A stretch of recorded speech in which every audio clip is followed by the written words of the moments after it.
द्विवेदी और स्वागत है आपका हमारी खास पेशकश चर्चा में। चर्चा के तहत आज का हमारा विषय है देशभक्त की पहचान कौन दे प्रमाण। संदर्भ यह है कि राहुल गांधी जो अपनी मुखरता के लिए जाने जाते हैं, नेता प्रतिपक्ष की भूमिका में हैं, केंद्र सरकार को लेकर समय समय पर टिप्पणी करते हैं, कभी कभी इतिहास के पन्नों को पलटने की भी कोशिश करते हैं। उनके द्वारा की जाने वाली टिप्पणियां सार्वजनिक रूप से कई बार आलोचना का केंद्र भी बनती हैं और चर्चा का केंद्र भी बनती हैं। उनकी टिप्पणियों पर कई बार अदालत के दरवाजे खटखटा दिए जाते हैं और वहां से समय समय पर अलग अलग किस्म के निर्देश और आदेश आते रहते हैं। एक मामले में तो उनकी सदस्यता ही चली गई थी, वह तो बाद में स्थगन मिल गया, इसके तहत वो सदस्यता बहाल वापस हो सकी। ताजा मामला क्या है? ताजा मामला यह है कि भारत जोड़ो यात्रा पर राहुल गांधी निकले थे। उसी समय पर चीन के साथ में भारत की झड़प हुई थी।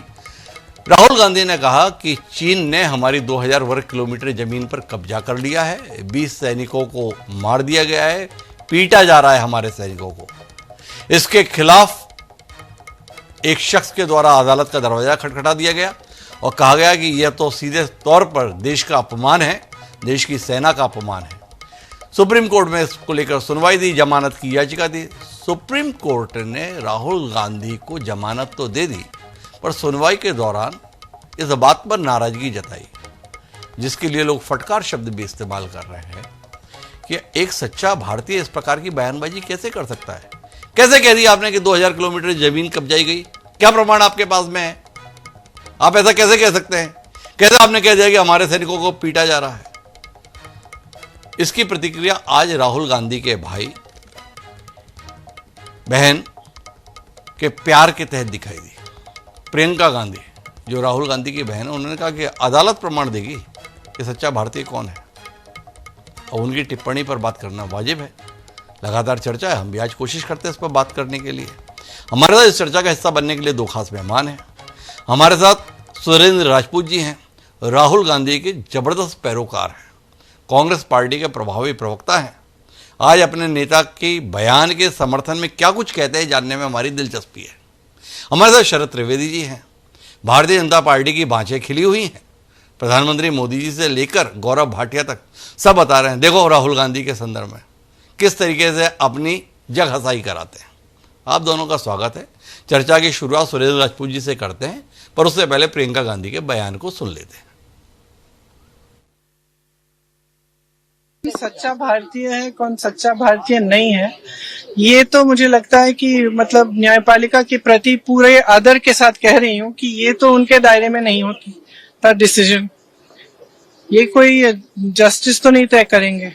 जो लीडर ऑफ अपोजिशन होते हैं, जो नेता प्रतिपक्ष हैं, उनका जो कर्तव्य है वो ये है कि सरकार से सवाल पूछना।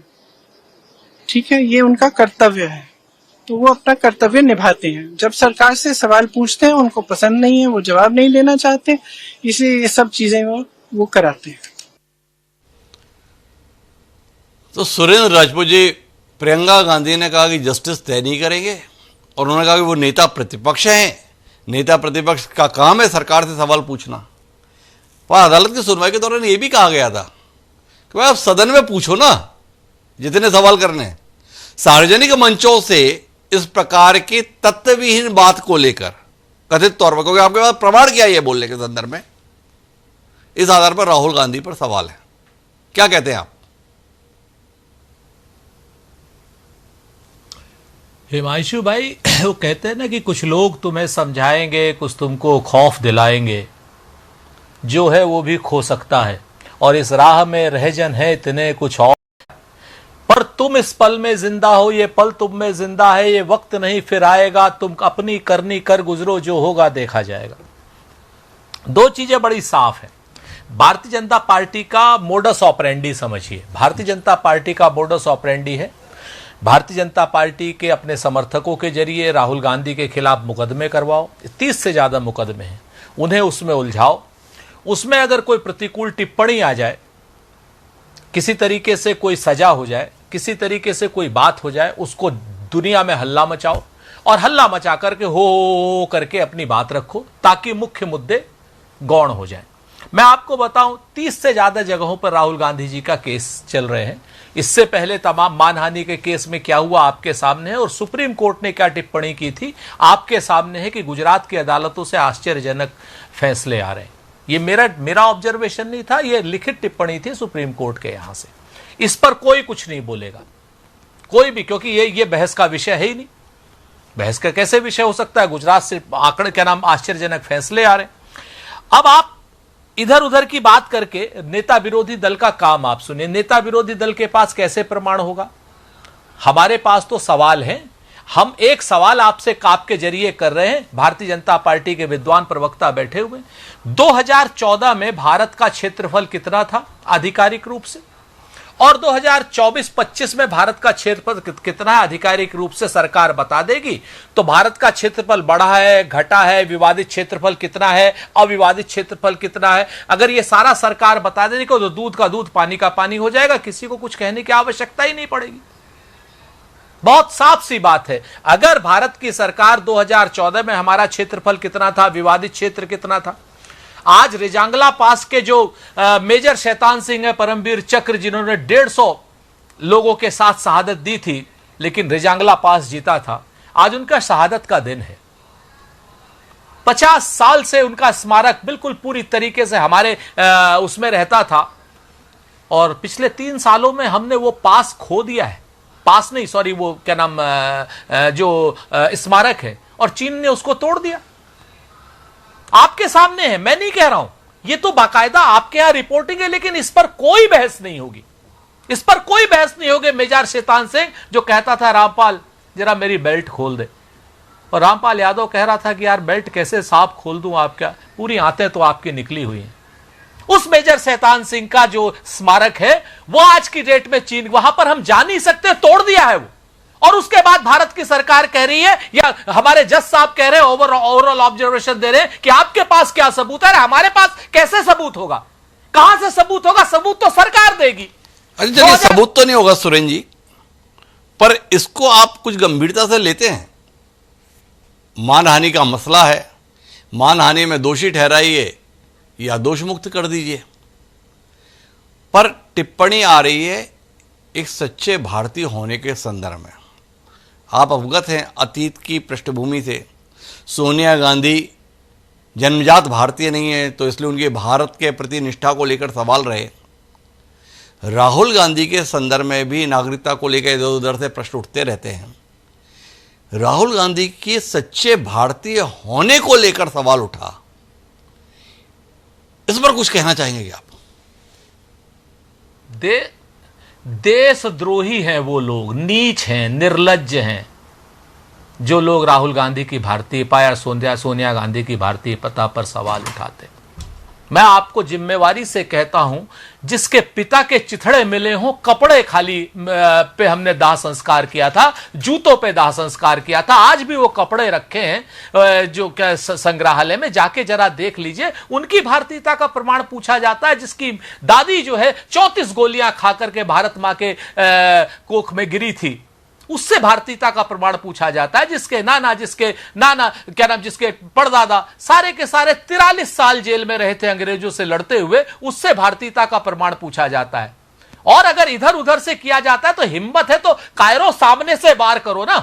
कभी उसकी नागरिकता के ऊपर राहुल जी की बताने लगते हो, कभी किसी चीज पर बताने लगते हो, लेकिन असली प्रश्न का जवाब नहीं देते हो। असली प्रश्न का जवाब नहीं देते। तो मेरे साथ शरद त्रिवेदी जी हैं, जिसे देश की जनता लगातार चुन रही है, जो देश की सबसे बड़ी पंचायत में नेता प्रतिपक्ष की भूमिका में है, उसकी भारतीयता को लेकर संदेह है, तो ये फिर तो हमारा संविधान ही संदेह के दायरे में हो गया, हमारी कानून व्यवस्था भी संदेह के दायरे में हो गई, हमारा पूरा चुनावी सिस्टम भी संदेह के दायरे में हो गया। क्या कहते हैं आप शरद जी? हिमांशु जी, देखिए, अंग्रेजी में 2 कहावतें हैं कि एक तो king can do no wrong and king is above law. तो राजा के ऊपर कोई कानून नहीं चलता है और राजा कोई गलत काम कर नहीं सकता है। तो इसलिए राहुल जी पे ये पूरा तरह चरितार्थ होता है। मैं आज राजपूत जी की हर बात से टोटली सहमत हूँ। हमारी हैसियत क्या है, हमारी औकात क्या है कि हम राहुल जी के बारे में सवाल पूछें।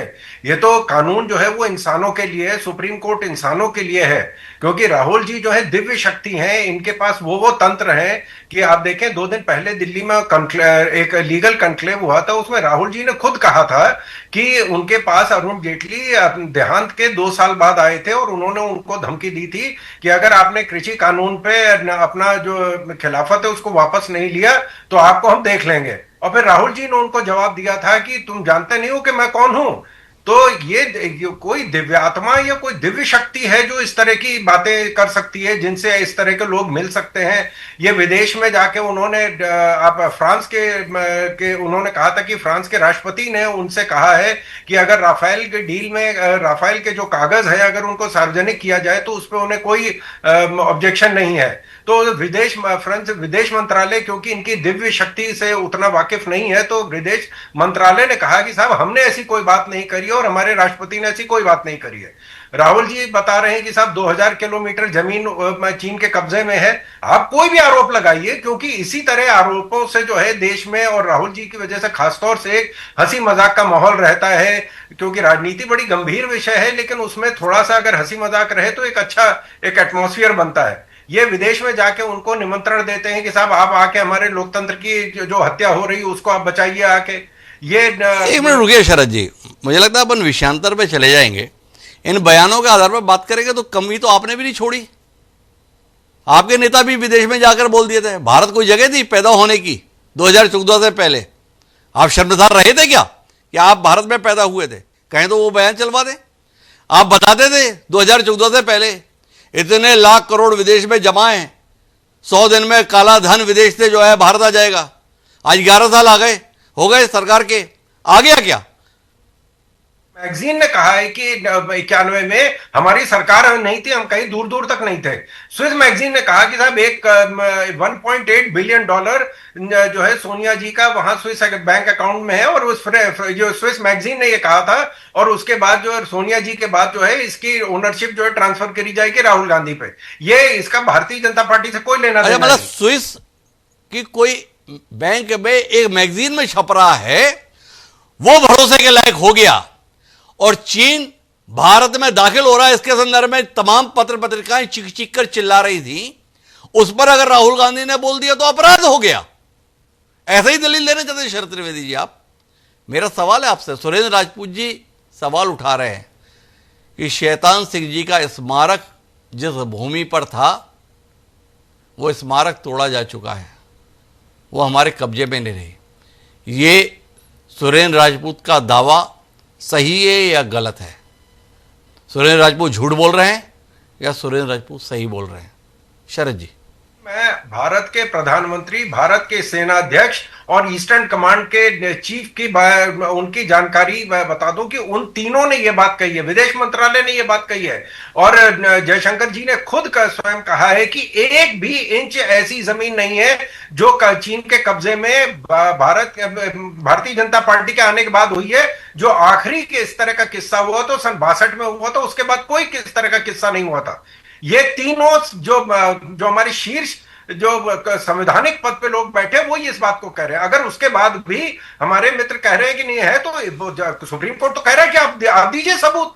अगर आप कह रहे हैं 2 क्या आ रहे हैं, आप बताइए 10 लाख किलोमीटर जमीन जो उनके कब्जे। जब झूठ बोलना है तो बड़ा झूठ बोलो, छोटा झूठ बोलने की क्या जरूरत है? आप बताइए। जी आपने जवाब नहीं दिया शैतान सिंह के स्मारक को लेके। एक तो बात ये, दूसरा अगर चीन के साथ ऐसा कुछ नहीं था तो ये 15 बार 17 बार 18 बार बैठ के क्यों हो रही थी मसले को लेकर? देखिए ये पेट्रोलिंग पॉइंट पे हो रही है, जो वहां की बॉर्डर जो, क्योंकि जब ये जो लाइन बनाई गई थी एक मोटे कलम से बनाई गई थी जो कि कार्टोग्राफिक मैप पे बनाई गई थी। अब जब आप बारीकी पे जाते हैं तो जो एक कलम की जो लकीर है वो कम से कम 15-20 किलोमीटर आगे पीछे हो जाती है। तो उस लकीर को फाइनल करने के लिए उस पर बातचीत हो रही है। ये कोई नहीं कि हम अपनी जमीन उनको दे रहे हैं या उन्होंने जो हमारी जमीन कब्जा कर ली उसको वापस लेने की बात कर रहे हैं। ये कार्टोग्राफिक मैप्स को ठीक करने की बात हो रही है, क्योंकि पहले जो हाथ के बने मैप होते थे, अब जीपीएस ग्लोबल पोजीशनिंग सिस्टम के हिसाब से जब मैप बनाए जाते हैं तो लाइन जो है वो 20 किलोमीटर का फर्क कर सकती है, सैकड़ों पहाड़ उनके क्षेत्र में जा सकते हैं, हमारे क्षेत्र में। तो ये उस पे बात हो रही कि एक बार फाइनल हो जाए तो किसी तरह का कोई संघर्ष ना हो, किसी तरह की कोई अप्रिय घटना ना घटे, उसके लिए बात हो रही है। अगर सब कुछ इतना सरल है, हालांकि शैतान सिंह जी के स्मारक पर आपने अभी भी कोई टिप्पणी नहीं की, जब सब कुछ इतना बढ़िया है तो शी जिनपिंग के साथ में झूला झूलते हुए फोटो क्यों नहीं आते शरद जी? नहीं, देखिए, ये झूला झूलने का जो मजाक बनाया गया है, हमारे चाचा नेहरू जी भी वो जाते थे बाहर, वो वहां नाचते थे, वो रूस जाते थे तो वहां पे वो जो ब्रेड खाते थे और वहां नाचते थे, वो विदेश जाते थे। इंदिरा जी तो जब गई थी, क्योंकि उस समय तो हमारी इतनी उम्र हो गई थी, हम समझ सकते थे, इंदिरा जी जाती थी साउथ अफ्रीका में, अफ्रीकन देशों में, तो वो वहां नाचती थी। ये एक सामान्य सी प्रक्रिया है कि अगर कोई विदेश से हमारा मित्र आता है, हम चीन को मेरा जो सवाल का आशय था वो आशय था कि अगर सब कुछ इतना अच्छा है तो संबंधों में वो गर्मजोशी दिखाई क्यों नहीं देती, वो मित्रता क्यों दिखाई नहीं देती, वो आत्मीयता दिखाई क्यों नहीं देती? और उनके साथ जो संबंधों की सी है उनसे तो आप सामान्य बता रहे हो, और राहुल गांधी के सच्चे भारतीय होने पर सवाल पर खुश हो रहे हो। दोनों चीजें कैसे कर रहे हो? नहीं, हिमांशु जी, देखिए, मैंने पहले ही कहा कि राहुल जी कानून से ऊपर हैं, उनके ऊपर भारतीय कानून लागू नहीं होता है, वो कुछ भी कर सकते हैं। अगर दिवंगत अरुण जेटली जी उनसे बात कर सकते हैं तो आप सोचिए कि किस तरह की उनकी दिव्य शक्तियां हैं। वो कोई भी बात कर सकते हैं, राफेल में कह देते हैं कि साहब जो चौकीदार चोर है, फिर माफी मांग लेते हैं, वो कह देते हैं जितने मोदी नाम के लोग हैं वो सब चोर हैं, तो वो कुछ भी कर सकते हैं, उनके ऊपर वो कुछ भी कर सकते हैं। पर सुरेंद्र राजपूत जी कुछ दलील देना चाहते हैं।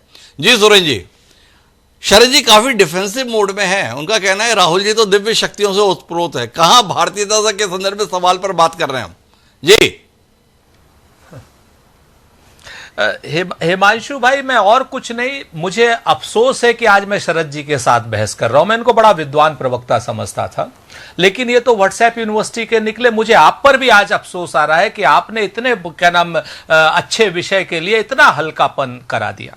व्हाट्सएप यूनिवर्सिटी का ज्ञान नहीं है। देखिए, अरुण जेटली राहुल गांधी के घर गए थे, ये मैं नहीं कह रहा हूं, इकोनॉमिक टाइम्स कह रहा है ये, मतलब। और दूसरी बात, नॉन बायोलॉजिकल तो कौन है? देखिए सुरेंद्र राजपूत जी, थोड़ा रुकते हैं। इतनी हल्की बात भी नहीं है, व्हाट्सएप यूनिवर्सिटी का ज्ञान भी नहीं है, दो अलग अलग संदर्भों पे बात है। अगर आप तथ्य के साथ बात रखें तो इस कार्यक्रम की गरिमा भी बढ़ेगी और सत्य भी सामने आएगा। दलील भाजपा की ओर से यह दी जा रही है राहुल गांधी के बयान के संदर्भ में कि किसान संबंधित बिल अरुण जेटली के निधन के बाद प्रस्तुत हुआ, तो उस संदर्भ में अरुण जेटली राहुल गांधी को कैसे धमका सकते हैं? अब यह आपकी जिम्मेदारी बन सकती है, जब आप फोटो के साथ में बता रहे कि राहुल गांधी के पास अरुण जेटली किस संदर्भ में गए थे, कब गए थे, क्या बात करने के लिए गए थे, ये तो आपकी जिम्मेदारी है ना, उस जिम्मेदारी को निभाइए।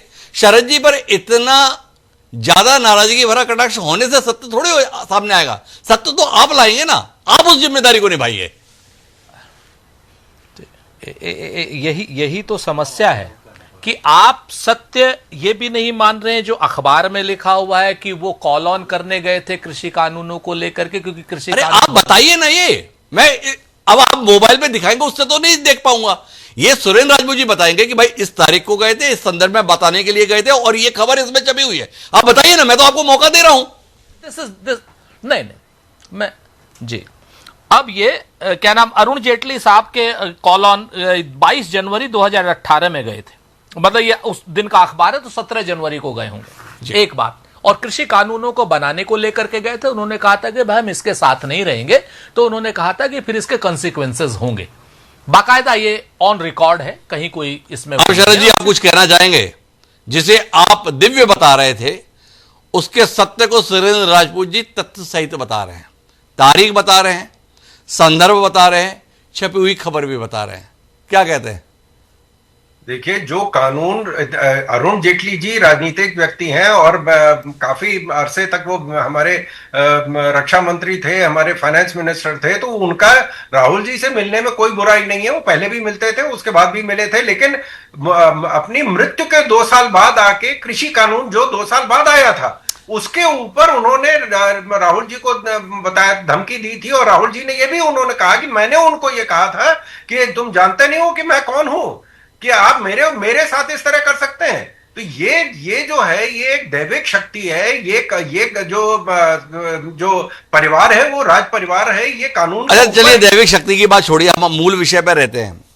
जिस सुप्रीम कोर्ट की जो आदेश का हिस्सा नहीं, उस टिप्पणी पर इतना बवाल है, पर उसी कोर्ट ने राहुल गांधी को जमानत दे दी। शरद जी, एक व्यक्ति जिसके संदर्भ में बताया जा रहा है कि उसके तो सच्चे भारतीय होने पर ही संदेह है, उसको जमानत मिल गई।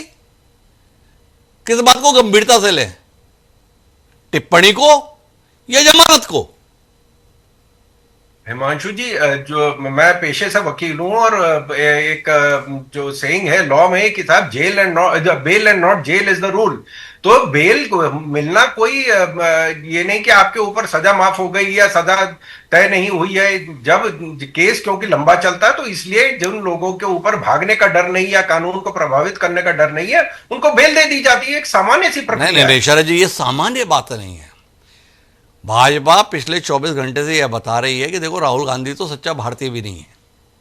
आपसे जानना चाहता हूं कि अगर उनके सच्चे भारतीय होने पर ही संदेह है तो ऐसे शख्स को खुला छोड़ देने के लिए कोर्ट क्यों तैयार हुआ? क्या आपको नहीं लगता ये बड़ा आपत्तिजनक है? ये जमानत नहीं मिलनी चाहिए थी। इस टिप्पणी के बाद तो इस व्यक्ति को जेल के अंदर ही होना चाहिए था। क्या कहते हैं शरद जी?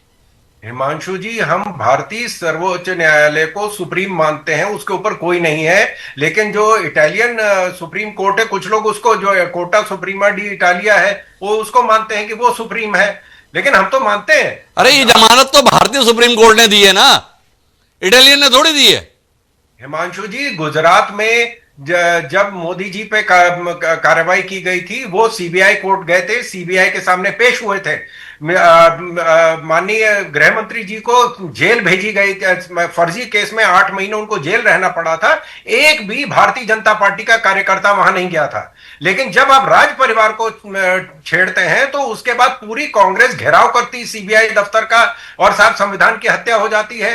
ये मैं बार बार इसी चीज को कह रहा हूं कि जिनके ऊपर कानून लागू होता है, मोदी जी पे लागू होता है, माननीय अमित शाह जी पे लागू होता है, हम सब पे लागू होता है। लेकिन ये जो राज परिवार, आप देखें कि जब शाबानो केस हुआ था तो इनका विश्वास सुप्रीम कोर्ट से हटके संसद में पहुंच गया था, और जब 370 हुआ तो संसद से हटके फिर सुप्रीम कोर्ट पहुंच गया।